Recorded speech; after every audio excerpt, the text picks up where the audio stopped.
Bonjour à tous, amis de l'angoisse, de retour pour une date symbolique pour les Européens, le 1er février 1977. Je crois qu'on avait dit que tu chantais plus.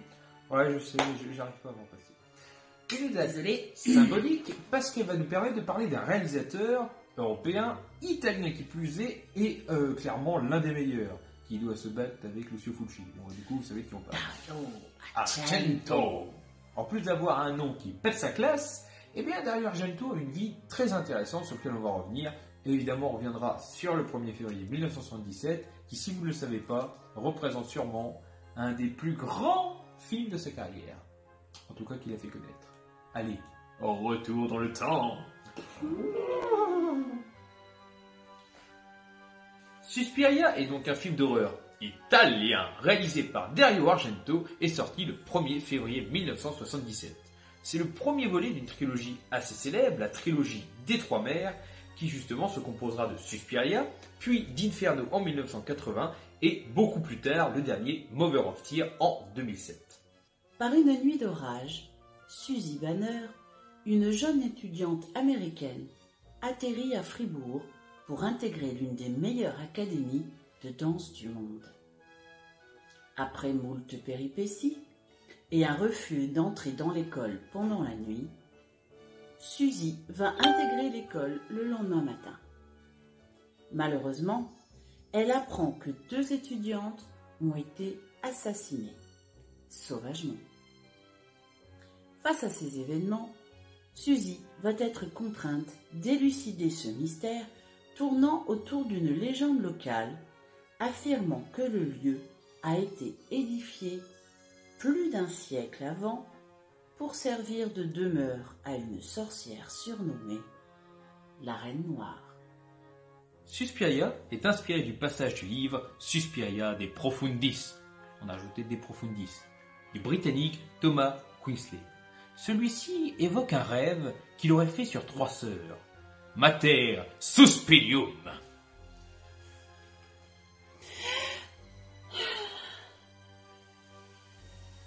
Mater Lacrimonium.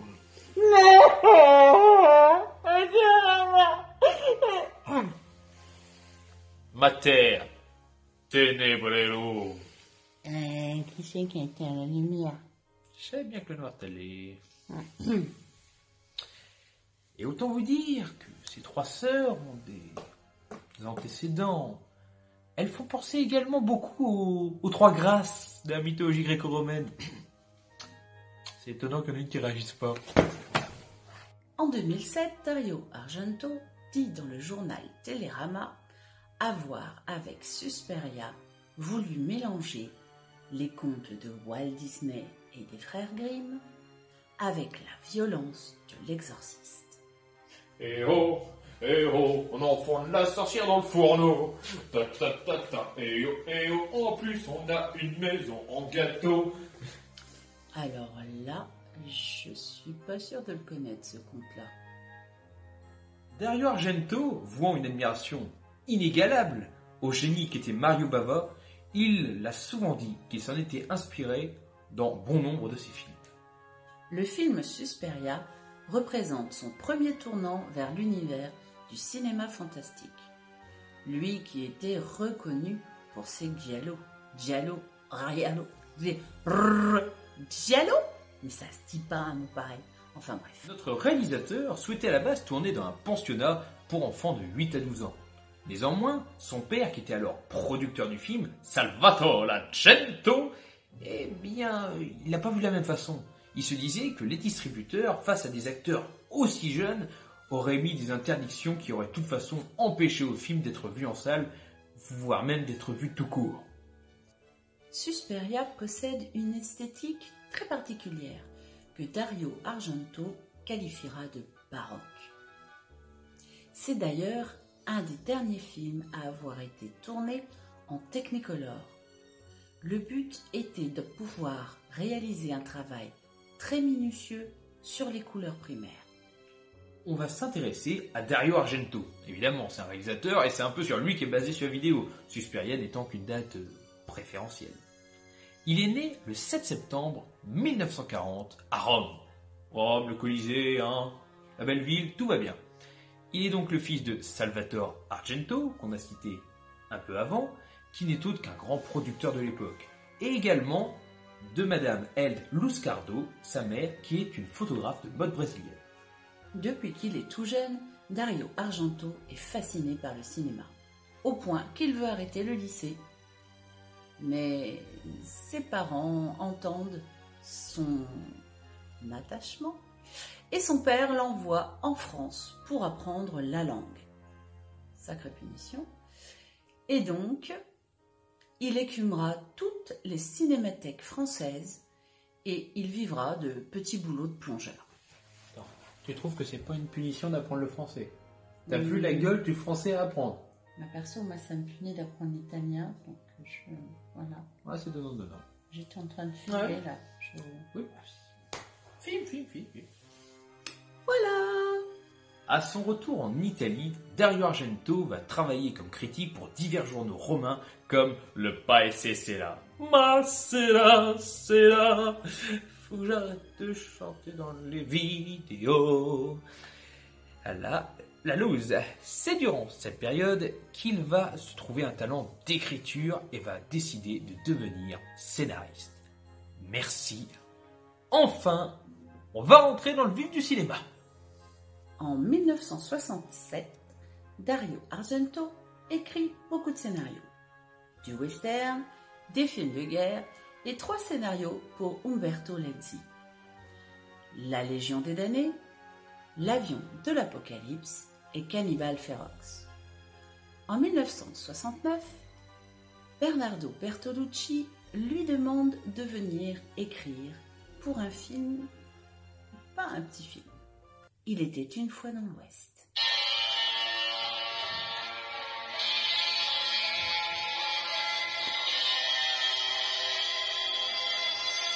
Pan, pan. Oui, non, il fait mal. Bon, bref. Donc, tout ça pour dire que c'est à ce moment-là qu'il a la révélation de devenir réalisateur. Voilà. Oui. Si. Elle dégage. Peu de temps après, alors en Tunisie, Bertolucci va lui faire lire Screaming Mimi. Screaming Mimi. C'est kawaii. Non, mais oui, mais non. Il va vouloir réaliser un film sur cet ouvrage. Malheureusement, il n'arrivera jamais à en avoir les droits. Mais c'est pas pour notre plus grand déplaisir, parce qu'il s'en inspirera pour faire son premier monument, l'oiseau au plumage de cristal. Au plumage de cristal, il doit pas voler bien haut vu le poids des ailes. Bon, heureusement, ça lancera également son envie de vouloir faire des giallo, mêlant mystère et suspense, qui sera d'ailleurs son genre phare parmi lequel il brillera le plus au sein du cinéma. Il s'inspirera également de films américains, de films à suspense américains, qui lui donnera ce certain côté baroque et cet excès de violence. Mario Bava se voit souvent attribuer la paternité du genre, mais c'est Dario Argento qui ramena le giallo en Italie, avec des films comme Le chat à 9 queues, chelou, en 1971, et 4 mouches de Felocric en 1972. Puis il s'éloigne du giallo en réalisant 5 jours à Milan.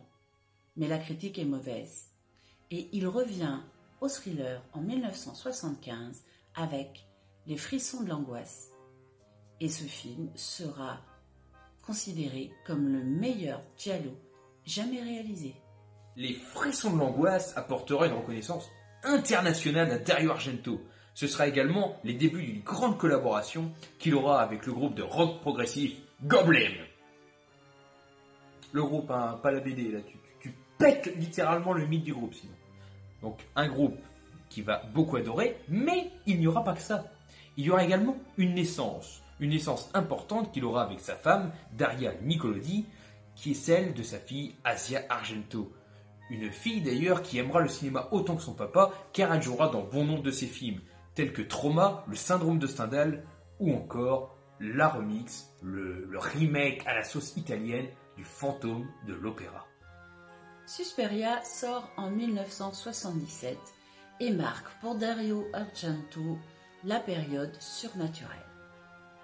Avec Inferno, le deuxième volet de la trilogie des mers, il va encore plus loin dans le côté artistique.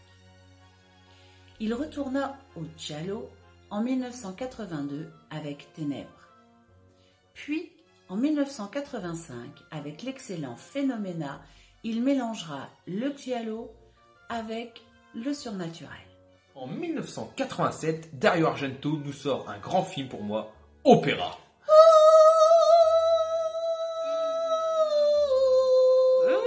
Aïe, aïe, aïe. Mais tu te rends compte pourquoi chanter? Ça fait mal de chanter. Ah bah tu vois ce que je subis alors. Ouais, moi je chante bien. Ouais. Bref. Opéra, petite dédicace au chat qui fume, ils ont sorti une très belle édition, maintenant épuisée, donc vous ne pouvez plus vous la procurer à moins de 90 €, donc j'ai fait une pub pour rien. Voilà, c'est cadeau. Opéra qui sera un film visuellement très très beau. Il y aura des scènes d'angoisse bien menées, et malgré tout, Dario Argento qualifiera ce film de décevant. Alors, est-ce que c'est par la finalité ou par les conditions qu'ils ont tournées qui seront évoquées un peu plus tard dans la vidéo? Entre les deux, mon cœur balance.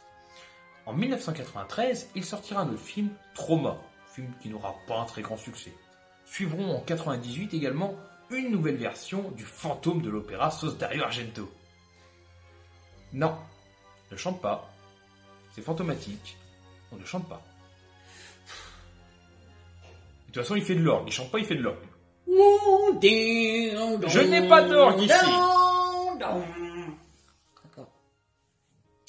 Finissons ça en mettant un film qui s'est passé entre deux, qui a été croisé, Le syndrome de Stendhal en 1996, qui aura quand même fait de Dario Argento le premier réalisateur italien à faire un film en utilisant majoritairement des CGI. Moi je préfère Rick Baker. Il n'est pas italien.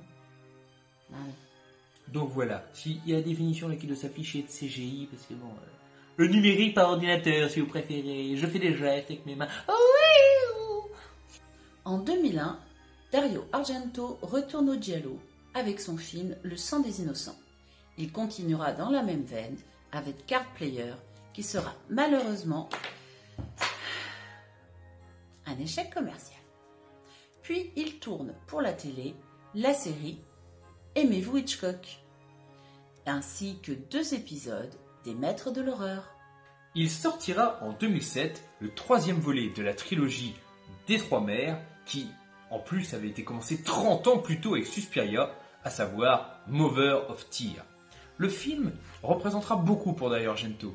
Déjà, les retrouvailles avec sa fille Asia Argento, qui ne s'était pas faite depuis une bonne dizaine d'années avec le syndrome de Stendhal, mais également des retrouvailles avec sa femme Darian Nicolidi. On peut également préciser que le film sera un échec commercial, ce qui sera dommage au vu de la popularité du premier et du second qui sera également très apprécié.